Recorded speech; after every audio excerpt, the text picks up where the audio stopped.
New York നഗരത്തിലെ എത്രാമത് മേയറായാണ് മംദാനി ചുമതലയേറ്റത്? ഉത്തരം New York നഗരത്തിലെ 112ാമത് മേയറായാണ് മംദാനി ചുമതലയേറ്റത്. യു എസിലെ ഏറ്റവും വലിയ നഗരം ഏത്? ഉത്തരം ന്യൂയോർക്കാണ് യു എസിലെ ഏറ്റവും വലിയ നഗരം. ആധാറിൻ്റെ ഔദ്യോഗിക ചിഹ്നം രൂപകൽപ്പന ചെയ്ത് 1ാം സമ്മാനം നേടിയ മലയാളിയാര്? ഉത്തരം തൃശ്ശൂരിൽ നിന്നുള്ള അരുൺ ഗോകുലാണ് ആധാറിൻ്റെ ഔദ്യോഗിക ചിഹ്നം രൂപകൽപ്പന ചെയ്ത് 1ാം സമ്മാനം നേടിയ മലയാളി. ഈ ഔദ്യോഗിക ചിഹ്നം ഉദയ് ആണ്. 2024 പരിസ്ഥിതി മേഖലയിലെ പ്രവർത്തനങ്ങൾക്ക് ഐക്യരാഷ്ട്രസഭ നൽകുന്ന പരമോന്നത ബഹുമതിയായ ചാമ്പ്യൻസ് ഓഫ് ദ എർത്ത് പുരസ്കാരം നേടിയ ഇന്ത്യൻ ആര്? ഉത്തരം മാധവ് ഗാഡ്ഗിലാണ്. 2024 പരിസ്ഥിതി മേഖലയിലെ പ്രവർത്തനങ്ങൾക്ക് ഐക്യരാഷ്ട്രസഭ നൽകുന്ന പരമോന്നത ബഹുമതിയായ ചാമ്പ്യൻസ് ഓഫ് ദ എർത്ത് പുരസ്കാരം നേടിയ ഇന്ത്യൻ. മാധവ് ഗാഡ്ഗിലിൻ്റെ ആത്മകഥ ഏതാണ്? ഉത്തരം a walk up the hill, living with people and nature എന്നതാണ് മാധവ് ഗാഡ്ഗിലിൻ്റെ ആത്മകഥ.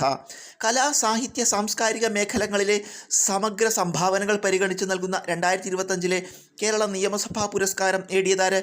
ഉത്തരം NS മാധവനാണ്. കലാ, സാഹിത്യ, സാംസ്കാരിക മേഖലകളിലെ സമഗ്ര സംഭാവനകൾ പരിഗണിച്ച് നൽകുന്ന 2025 കേരള നിയമസഭാ പുരസ്കാരം നേടിയത്. ശരിയായ വിദ്യാഭ്യാസം ലഭിക്കുമെങ്കിൽ ഇന്ത്യൻ ജനത എല്ലാവരുടെയും ആദരവിന് പാത്രമാകും. ഇത് ആരുടെ വാക്കുകളാണ്? ഉത്തരം ശരിയായ വിദ്യാഭ്യാസം ലഭിക്കുമെങ്കിൽ ഇന്ത്യൻ ജനത എല്ലാവരുടെയും ആദരവിന് പാത്രമാകും എന്നത് രാജാ റാം മോഹൻ റോയുടെ വാക്കുകളാണ്. ഹൈഡ്രോളിക് ജാക്കിൻ്റെ പ്രവർത്തനം ഏത് നിയമത്തെ അടിസ്ഥാനമാക്കിയാണ്? ഉത്തരം ഹൈഡ്രോളിക് ജാക്കിൻ്റെ പ്രവർത്തനം പാസ്കൽ നിയമത്തെ അടിസ്ഥാനമാക്കിയാണ്. പ്രകാശ പ്രകീർണനത്തിന് പ്രകൃതിയിൽ നിന്ന് ഒരു ഉദാഹരണം ഏത്? ഉത്തരം പ്രകാശ പ്രകീർണനത്തിന് പ്രകൃതിയിൽ നിന്ന് ഒരു ഉദാഹരണമാണ് മഴവില്ല്. 73ാം ഭേദഗതി നിയമം നേരിട്ട് ബാധകമല്ലാത്ത സംസ്ഥാനങ്ങളേവ? ഉത്തരം നാഗാലാൻഡ്, മിസോറാം, മേഘാലയ, ജമ്മു ആൻഡ് കാശ്മീർ എന്നിവയാണ് 73ാം ഭേദഗതി നിയമം നേരിട്ട് ബാധകമല്ലാത്ത സംസ്ഥാനങ്ങൾ. സമത്വ സമാജം ആരംഭിച്ച നവോത്ഥാന നായകൻ ആര്? ഉത്തരം അയ്യ വൈകുണ്ഠസ്വാമികൾ ആണ് സമത്വ സമാജം ആരംഭിച്ച നവോത്ഥാന നായകൻ. കുറിച്യ കലാപത്തിൻ്റെ നേതാവാര്? ഉത്തരം രാമനമ്പിയാണ് കുറിച്യ കലാപത്തിൻ്റെ നേതാവ്. കല്ലുമാല സമരം നയിച്ചതാര്? ഉത്തരം അയ്യങ്കാളിയാണ് കല്ലുമാല സമരം നയിച്ചത്. മാധ്യമത്തിൻ്റെ സഹായമില്ലാതെ തന്നെ താപം പ്രേഷണം ചെയ്യപ്പെടുന്ന രീതി ഏത്? ഉത്തരം വികിരണമാണ് മാധ്യമത്തിൻ്റെ സഹായമില്ലാതെ തന്നെ താപം പ്രേഷണം ചെയ്യപ്പെടുന്ന രീതി. മലമുകളിലെ ബ്രാഹ്മണർ എന്നറിയപ്പെടുന്ന ആദിവാസി വിഭാഗം ഏത്? ഉത്തരം കുറിച്യർ ആണ് മലമുകളിലെ ബ്രാഹ്മണർ എന്നറിയപ്പെടുന്ന ആദിവാസി വിഭാഗം. കുറിച്യ കലാപത്തിൻ്റെ മുദ്രാവാക്യം എന്ത്? ഉത്തരം വട്ടത്തൊപ്പിക്കാരെ പുറത്താക്കുക എന്നതാണ് കുറിച്യ കലാപത്തിൻ്റെ മുദ്രാവാക്യം. ഇന്ത്യയിൽ ആദ്യമായി മെനോപോസ് ക്ലിനിക്കുകൾ ആരംഭിച്ച സംസ്ഥാനം ഏത്? ഉത്തരം മഹാരാഷ്ട്രയാണ് ഇന്ത്യയിൽ ആദ്യമായി മെനോപോസ് ക്ലിനിക്കുകൾ ആരംഭിച്ച സംസ്ഥാനം. നിലവിലെ മണിപ്പൂർ മുഖ്യമന്ത്രി ആര്? ഉത്തരം യുംനാം ഖേംചന്ദ് സിംഗ് ആണ് നിലവിലെ മണിപ്പൂർ മുഖ്യമന്ത്രി. കേരള സർക്കാരിൻ്റെ 2024 ശാസ്ത്ര പുരസ്കാരം നേടിയതാര്? ഉത്തരം ഇന്ത്യയുടെ മിസൈൽ വനിത എന്നറിയപ്പെടുന്ന ഡോക്ടർ ടെസി തോമസ് ആണ് കേരള സർക്കാരിൻ്റെ 2024 ശാസ്ത്ര പുരസ്കാരം നേടിയത്. ഗ്രീൻ ക്രോസ് ഇൻ്റർനാഷണൽ സ്ഥാപിച്ചതാര്? ഉത്തരം മുൻ സോവിയറ്റ് യൂണിയൻ പ്രസിഡൻറ്റും നൊബേൽ സമ്മാന ജേതാവുമായ മിഖായൽ ഗോർബച്ചേവ് ആണ് ഗ്രീൻ ക്രോസ് ഇൻ്റർനാഷണൽ സ്ഥാപിച്ചത്. ഇത് സ്ഥാപിച്ചത് 1993 ഇതിൻ്റെ ആസ്ഥാനം സ്വിറ്റ്സർലൻഡിലെ ജനീവയാണ്. UNEP സ്ഥാപിതമായത് എന്ന്? ഉത്തരം UNEP എന്നതിൻ്റെ പൂർണ്ണരൂപം യുണൈറ്റഡ് നേഷൻസ് എൻവയോൺമെൻറ്റ് പ്രോഗ്രാം എന്നാണ്. ഇത് സ്ഥാപിതമായത് 1972 ജൂൺ 5 ആസ്ഥാനം കെനിയയിലെ നെയ്റോബിയാണ്. Green peas സ്ഥാപിതമായതെന്ന്?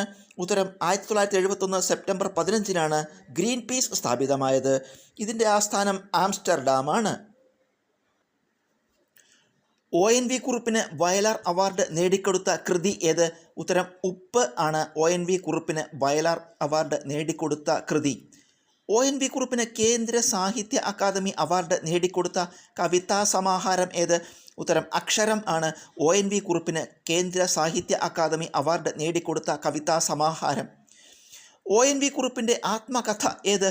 ഉത്തരം പോക്കുവെയിൽ മണ്ണിലെഴുതിയത് എന്നതാണ് ONV കുറുപ്പിൻ്റെ ആത്മകഥ. ആദ്യകാലത്ത് ONV കുറുപ്പ് കവിതകൾ എഴുതിയിരുന്നത് ഏത് തൂലികാനാമത്തിലാണ്? ഉത്തരം ആദ്യകാലത്ത് ONV കുറുപ്പ് കവിതകൾ എഴുതിയിരുന്നത് ബാലമുരളി എന്ന തൂലികാനാമത്തിലാണ്. കേൾവി ശക്തി അളക്കാനുള്ള ഉപകരണം ഏത്? ഉത്തരം ഓഡിയോമീറ്റർ ആണ് കേൾവി ശക്തി അളക്കാനുള്ള ഉപകരണം.